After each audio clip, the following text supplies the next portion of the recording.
नमस्ते गाइस, और आज की फाइट वीडियो में सबसे पहले बात करते हैं यूएफसी लाइट वेट डिवीजन के बहुत बड़े अपडेट के बारे में या फिर बहुत बड़े लीक के बारे में, जहां पर कल के फाइट नाइट इवेंट में जो स्पेनिश का यूएफसी ब्रॉडकास्ट था वहां पर बोला जा रहा है कि एक बहुत बड़ी फाइट लीक होगी, जिसकी तुम अभी फोटो भी देख रहे होंगे, जिधर ये लिखा है कि चार्ल्स ओलिवेरा वर्सेस इलियो टोपुरिया की फाइट होने वाली है। अब ये जो फोटोज वायरल हो रही है, ये जो लीक हुई है, इनको देखकर तो ऐसा नहीं लग रहा कि ये फेक है, बट फिर भी आई एम नॉट श्योर कि ये डेफिनेट है कि इलियो टोपुरिया और चार्ल्स ओलिवेरा की फाइट होने वाली है। बट अब क्योंकि ये लीक आ चुका है, हमें ये भी पता है कि लाइट वेट डिवीजन में इलियो टोपुरिया बस दो ही फाइटर्स के साथ फाइट करना चाहता है, जिसमें पहला तो लाइट वेट चैंपियन इस्लाम महाचेव है। बट अगर उसे ये टाइटल शॉट नहीं मिलता है तो फिर इलियो टोपुरिया बहुत बार बोल चुका है कि उसे चार्ल्स ओलिवेरा की फाइट चाहिए। तो मे भी ऐसा हो सकता है कि इवन दो चार्ल्स ओलिवेरा ने इलियो टोपुरिया की फाइट को मल्टीपल टाइम्स रिजेक्ट कर दिया था, बट फिर भी यूएफसी ने उसे फोर्स किया हो कि उसे ये फाइट करने पड़ेगी और ये फाइट होगी फॉर द नंबर 1 कंटेंडर। तो अब अगर इलियो टोपुरिया और चार्ल्स ओलिवेरा की फाइट हो जाती है तो फिर लाइटवेट चैंपियन इस्लाम महाचेव की दो पॉसिबिलिटीज बनेंगी, जिसमें पहली तो ये है कि यूएफसी 315 में जैक डेला मेडलेना बिलाल मोहम्मद को बीट कर देता है और फिर इस्लाम महाचेव वेल्टरवेट डिवीजन में मूव कर जाता है, वहां पर बेल्ट के लिए फाइट करता है। या तो फिर सेकंड पॉसिबिलिटी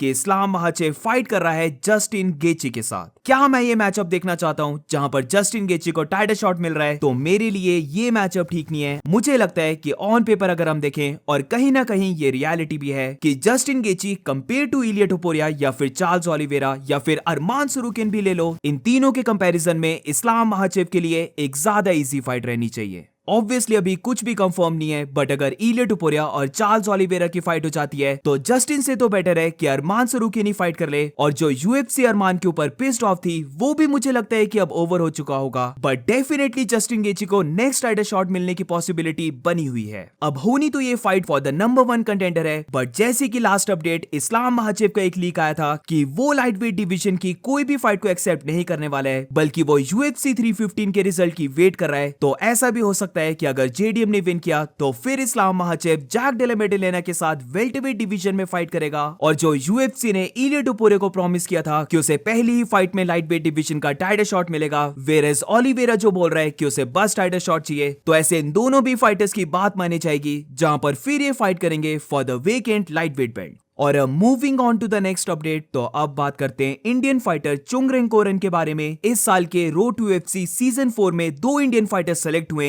जिसमें एक फाइटर है मृदुल साइकिया और दूसरा है चुंगरेन कोरन। बट अनफॉर्चुनेटली ये रूमर्स आ रहे हैं और जो ऑलमोस्ट अब कंफर्म हो चुके हैं, जहां पर चुंगरेन कोरन का बोला जा रहा है कि वो रोड टू यूएफसी से बाहर हो चुका है। अब ऐसा क्या हुआ है जिसकी वजह से ये बोला जा रहा है कि चुंगरेन कोरन अब no longer road to UFC में फाइट करने वाला है? तो बेसिकली इसको लेकर ऐसा नहीं है कि चुंगरेन कोरन इंजर्ड है, बट अपडेट ये आ रहा है कि अभी चुंगरेन कोरन एमएफएन के साथ कॉन्ट्रैक्ट में है, तो इसीलिए वो अभी रोड टू यूएफसी में फाइट नहीं कर सकता। जब हम यूएफसी इंडिया के पेज को देखते हैं, जहां पर उन्होंने जो रोड टू यूएफसी के बारे में इन दोनों इंडियन फाइटर्स को टैग किया था, उसमें अब अगर हम देखें तो मृदुल साइकिया है और चुंगरेन कोरन को टैग से हटा दिया है। अभी भी मैं बोलूंगा कि ये 100% श्योर नहीं है, बट अब काफी चांसेस हैं कि चुंगरेन कोरन रोड टू यूएफसी में फाइट नहीं करने वाला है, और ये चीज काफी सैड है। बट इसी के साथ अगर हम देखें तो एमएफएन ही एक ऐसी ऑर्गेनाइजेशन है जहां से मोस्टली इंडियन फाइटर्स यूएफसी में ट्राईआउट्स देते हैं, तो इसीलिए मे भी कुछ ऐसा हो सकता है कि एमएफएन कोरन को उसके कॉन्ट्रैक्ट से रिलीज कर दे, ताकि फिर वो रोड टू यूएफसी में पार्ट ले सके। तो लेट्स सी अब क्या होता है, बट होपफुली चुंगरेन कोरन फाइट कर सके, और ऐसा ना हो कि इस बार रोड टू यूएफसी में बस एक ही इंडियन फाइटर फाइट करे। और moving on to the next update, तो अब बात करते हैं lightweight division fighters Paddy Pimblett और माइकल चैंडलर के बारे में, जहां पर यूएफसी 314 में इन दोनों फाइटर्स की फाइट होने वाली है। तो इसी फाइट को लेकर रिसेंटली पैडी पिमलेट, जहां पर वो माइकल चैंडलर के बारे में ये कहता है कि वो जानता है कि माइकल चैंडलर के पास बहुत ज्यादा पावर है, और काफी लोग इस फाइट को बस ऐसे ही विजन कर रहे हैं कि या तो फिर माइकल चैंडलर पैडी को नॉकआउट करने वाला है, या फिर पैडी पिमलेट उस बिग पंच से बचने वाला है और फाइट को सर्वाइव कर जाएगा। बट कोई भी पर्सन उसकी रेसलिंग को कंसीडर ही नहीं कर रहा है, जहां पर वो ये बोलना चाहता है कि अगर वो माइकल चैंडलर को ग्राउंड में लेके गया तो वो फाइट को ओवर करने वाला है। वो जानता है कि चार्ल्स ओलिवेरा माइकल चैंडलर को सबमिट नहीं कर पाया, इवन दो वो माइकल चैंडलर को बहुत बार ग्राउंड में लेके गया था, बट अगर वो खुद की बात करे तो उसे अपने ऊपर बहुत ज्यादा कॉन्फिडेंस है, जहां पर उसके लिए ये मैटर नहीं करता कि चार्ल्स ओलिवेरा जिसके पास सबसे ज्यादा सबमिशंस हैं, वो माइकल चैंडलर को सबमिट नहीं कर पाया।